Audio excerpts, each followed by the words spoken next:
Hi friends, welcome back to our channel. Friends, railway jobs కోసం ఎదురు చూసే వాళ్ళ కోసం మరొక అద్భుతమైన నోటిఫికేషన్ వచ్చింది. ఇవన్నీ కూడా పర్మనెంట్ జాబ్స్ అండి. మీ దగ్గర డిగ్రీ అర్హత ఉంటే తప్పకుండా అప్లై చేసుకోండి. పర్మనెంట్ రైల్వే జాబ్స్ కొట్టచ్చండి. సో ఎంతమంది రైల్వే జాబ్స్ కోసం ఎదురు చూస్తున్నారో కింద కామెంట్ రూపంలో తెలియజేయండి.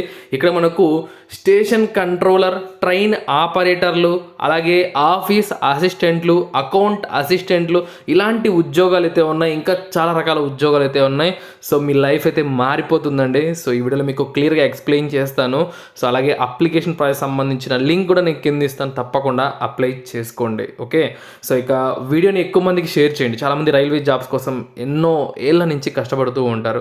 సో వాళ్ళకి అవకాశాన్ని తెలియజేయండి. సో మీరు కూడా తప్పకుండా అప్లై చేసుకుని అలాగే వీడియోని ఖచ్చితంగా లైక్ చేయండి. ఫ్రెండ్స్, ఇక్కడ మనకి నోటిఫికేషన్లో ఆఫీస్ అసిస్టెంట్లు, అకౌంట్ అసిస్టెంట్లు, స్టేషన్ కంట్రోల్ కమ్ ట్రైన్ ఆపరేటర్ల ఉద్యోగాలకు సంబంధించిన నోటిఫికేషన్ అనమాట. ఇంకా చాలా ఉన్నాయి, అన్నీ కూడా మీకు ఎక్స్ప్లెయిన్ చేస్తాను. మీకు అర్హతలు ఉంటే తప్పకుండా అప్లికేషన్ పెట్టుకోండి.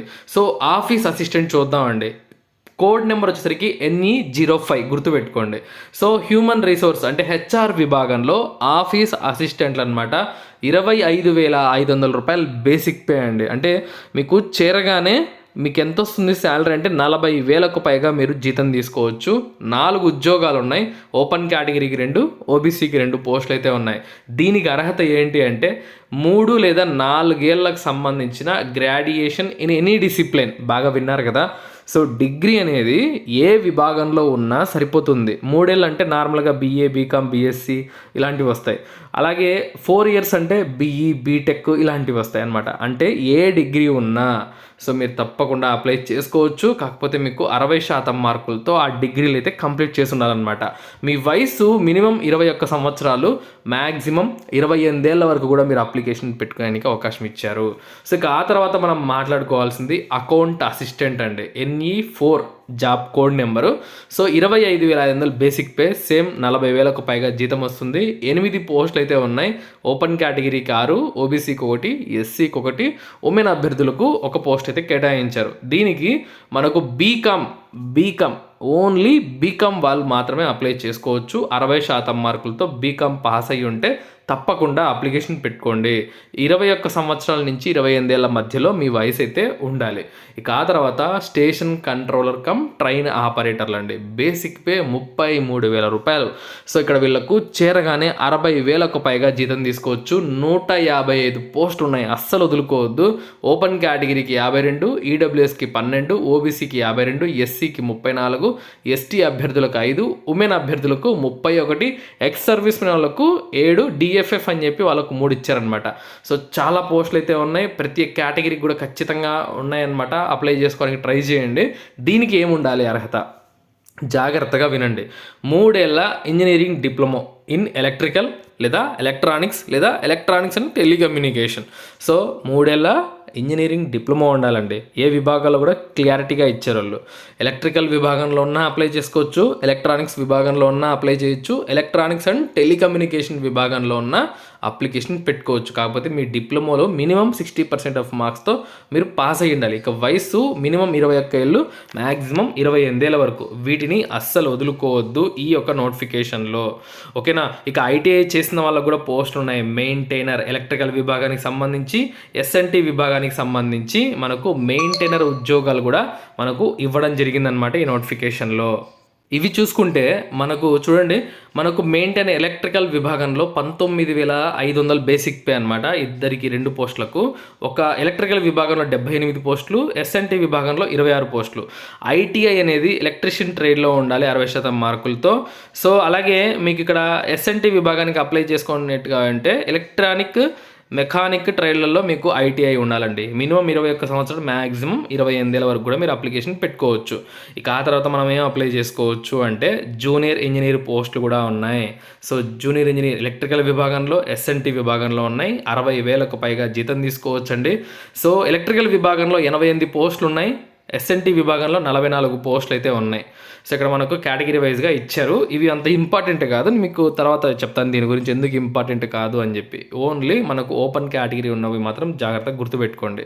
సో ఎలక్ట్రికల్ విభాగంలో 30 పోస్టులు ఉన్నాయి, ఎస్ఎన్టీ విభాగంలో 12 పోస్టులు ఉన్నాయండి. ఓకే, సో దీనికి 3 ఏళ్ళ డిప్లొమా ఉండాలి.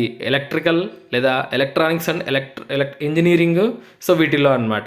ఎలక్ట్రానిక్స్ అండ్ కమ్యూనికేషన్లో వీటిలో ఉంటే మీకు అప్లై చేసుకోవచ్చు. వయసు అనేది 21 సంవత్సరాలు మినిమం, మ్యాక్సిమం 28 ఏళ్ళ వరకు కూడా అప్లికేషన్ పెట్టుకోవచ్చు. ఇవి నాన్ ఎగ్జిక్యూటివ్ కేటగిరీ. ఇక ఎగ్జిక్యూటివ్ కేటగిరీ కూడా మనకు ఉన్నాయి ఉద్యోగాలు.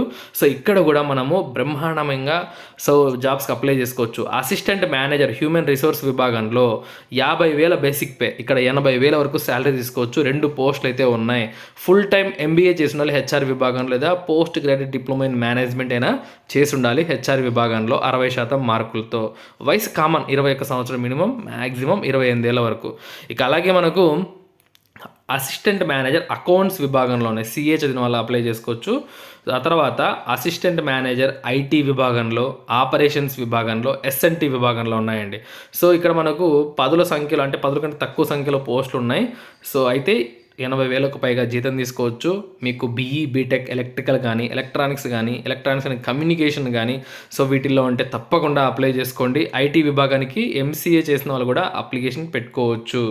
తర్వాత మనము అసిస్టెంట్ మేనేజర్ ఎలక్ట్రికల్ విభాగం కూడా పోస్టులు అయితే ఉన్నాయి చూడండి. 11 పోస్టులు ఉన్నాయి, 50,000 బేసిక్ పే అనమాట. బీఈ బీటెక్, ఇక్కడ కూడా ఎటువంటి ఎక్స్పీరియన్స్ ఏమీ అవసరం లేదు. బీఈ బీటెక్ అనేది ఎలక్ట్రికల్ కానీ లేదా ఎలక్ట్రానిక్స్ అండ్ ఎలక్ట్రికల్ విభాగాల్లో కానీ మీకు ఉంటే సరిపోతుందన్నమాట. ఫ్రెండ్స్, తప్పకుండా మంచి నోటిఫికేషన్ ఇది. సో ఇండియన్ నేషనల్స్ అందరూ కూడా వీటికి అప్లై చేసుకోవచ్చు. డైరెక్ట్ రిక్రూట్మెంట్ అనమాట, ఎగ్జామ్ పెట్టి కండక్ట్ చేస్తారు ఈ జాబ్స్కి. సో మనకి ఈ ఉద్యోగాలకు ఎక్కడి నుంచి వచ్చింది నోటిఫికేషన్ అంటే Uttar Pradesh metro rail corporation limited అండి. ఇది గవర్నమెంట్ ఆఫ్ ఇండియా మరియు గవర్నమెంట్ ఆఫ్ యూపీకి సంబంధించిన జాయింట్ వెంచర్ అనమాట. కాకపోతే ప్రతి ఒక్కరికి అవకాశం ఉంది.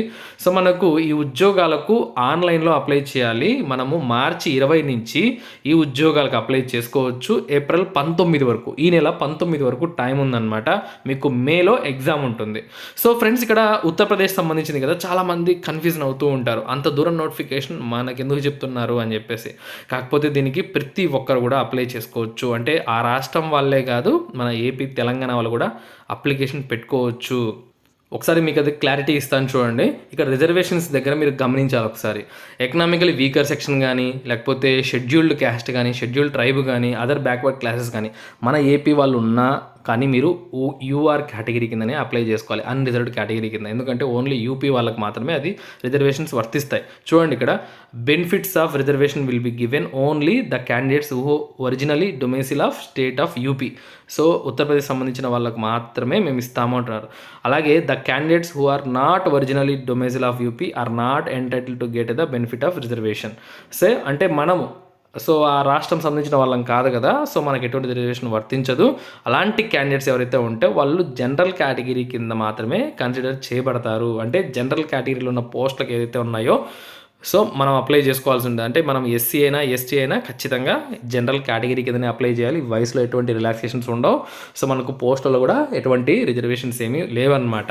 అర్థమైంది కదా. ఇక ట్రైనింగ్ అండ్ ప్రొబిషన్ అండి. ఈ ఉద్యోగాలు చేరిన తర్వాత 2 ఏళ్ళ ట్రైనింగ్ ఉంటుంది. ఆ తర్వాత మీకు పోస్టింగ్ అనేది ఇండియాలో ఎక్కడైనా ఇస్తారనమాట. అది కూడా వీళ్ళే చాలా క్లియర్గా చెప్పారు.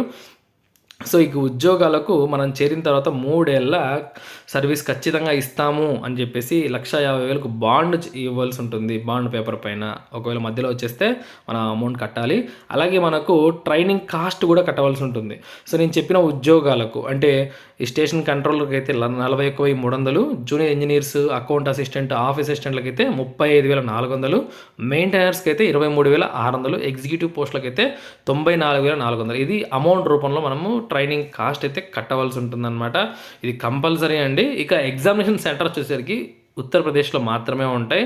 సో అక్కడ మనకు ఆగ్రా, అలీగఢ్, బరేలీ, గజియాబాద్, గోరఖ్పూర్, ఝాన్సీ, కాన్పూర్, లక్నో, మథురా, మీరట్, మొరాదాబాద్, ముజాఫర్ నగర్, నోయిడా, ప్రయాగ్రాజ్, వారణాసి, అయోధ్య, సో ఇలాంటి సిటీస్ అన్ని కూడా మనకి ఇవ్వడం జరిగింది. మన రాష్ట్రాల్లో ఏమీ ఉండవు. పోస్టింగ్ కూడా ఇనిషియల్గా అక్కడే ఉంటుంది. కానీ వాళ్ళు మనకు ఆల్ ఇండియా ట్రాన్స్ఫర్స్ అయితే ఇస్తాము అంటున్నారు. సో అది కూడా మీకు చూపిస్తాను ఇక్కడ. ఇక రిటర్న్ ఎగ్జామినేషన్ ఎలా ఉంటుంది ఫ్రెండ్స్. ఈ రిటర్న్ ఎగ్జామినేషన్ చూసుకున్నట్లయితే మనకు ఇక్కడ ఈ యొక్క ఆఫీస్ అసిస్టెంట్లకు, అకౌంట్ అసిస్టెంట్లకు, సో వీళ్ళకు 2 స్టేజ్‌లో ఉంటుంది. Written test followed by document verification, medical examination. ఎటువంటి ఇంటర్వ్యూ ఏమీ ఉండదనమాట. సో సెలక్షన్ ప్రాసెస్‌లో భాగంగా వాళ్ళు చాలా క్లియర్‌గా మనకు ఇవ్వడం జరిగిందండి. సో క్లియర్ కదా! ఇక ఈ ఉద్యోగాలకు మనకు ఆల్ ఇండియా ట్రాన్స్ఫర్స్ అయితే మనం పెట్టుకోవచ్చనమాట. సో ఇక్కడ చూడండి, candidates after selection are likely to be posted anywhere in India. So ఇండియాలో ఎక్కడైనా పోస్టింగ్స్ అయితే ఉంటాయన్నమాట మనకు. ఇనిషియల్గా మనకు ఉత్తరప్రదేశ్లోనే ఉంటుంది. అక్కడ రైల్వే సంబంధించిన ప్రాజెక్ట్స్ పైనే మనకు ఈ పోస్టింగ్స్ అంతా కూడా ఉంటాయండి. సో క్లియర్గా ఇంకేమైనా డౌట్స్ ఉన్నాయా? సో ఇక మీరు తెలుసుకోవాల్సింది ఫీజు. సో అప్లై చేయాలి అంటే ఫీజు ఎంత ఉంది అని చెప్పేసి. సో మనకి నోటిఫికేషన్లో ఫీజు కూడా ఇవ్వడం జరిగింది. మనకి ఎటువంటి రిలాక్సేషన్స్ లేవు కాబట్టి ప్రతి ఒక్కరు ఖచ్చితంగా ఫీజు ఏదైతే చెప్పారో అది పే చేయాల్సిందే. చూడండి, జనరల్ కేటగిరీ ఈడబ్ల్యూఎస్ ఓబీసీ వాళ్ళకు ₹1,180 ఫీజు ఉంది. ప్లస్ 18% జీఎస్టీ కూడా ఉంటుందన్నమాట. అదంతా మనం పే చేయవలసి ఉంటుంది. ఆన్లైన్లోనే పే చేయాలి. సో ఫ్రెండ్స్, మీకు ఆన్లైన్ సంబంధించిన లింక్ కింద ఇస్తాను, తప్పకుండా అప్లై చేసుకోండి. సో ఎవరు మిస్ చేయొద్దు. రైల్వేలో పర్మనెంట్ జాబ్ కొట్టచ్చు అనమాట. అది ఉత్తరప్రదేశ్ కానీ ఏదైనా కానీ. సో ఫస్ట్ రైల్వేలో జాబ్లో మనం ఇరుక్కోవాలి, ఆ తర్వాత మన రాష్ట్రం మనం ట్రాన్స్ఫర్ చేసుకోవచ్చు. సో ఇది ఫ్రెండ్స్ ఈ వీడియోలో ఇన్ఫర్మేషన్. మీకు నచ్చితే తప్పకుండా వీడియోని లైక్ చేయండి, అలాగే ఖచ్చితంగా వీడియోని షేర్ చేయండి. చాలా ఇన్ఫర్మేటివ్ కదా. సో ఎవరికైనా రైల్వే జాబ్ కోసం ఎదురు చూస్తూ ఉంటే వాళ్ళు తప్పకుండా అప్లై చేసుకుంటారు. సో ఇది ఓకే. సో మరొక మంచి జాబ్ నోటిఫికేషన్ అయితే మళ్ళీ కలుసుకుందాం. ఉంటాను. Have a nice day.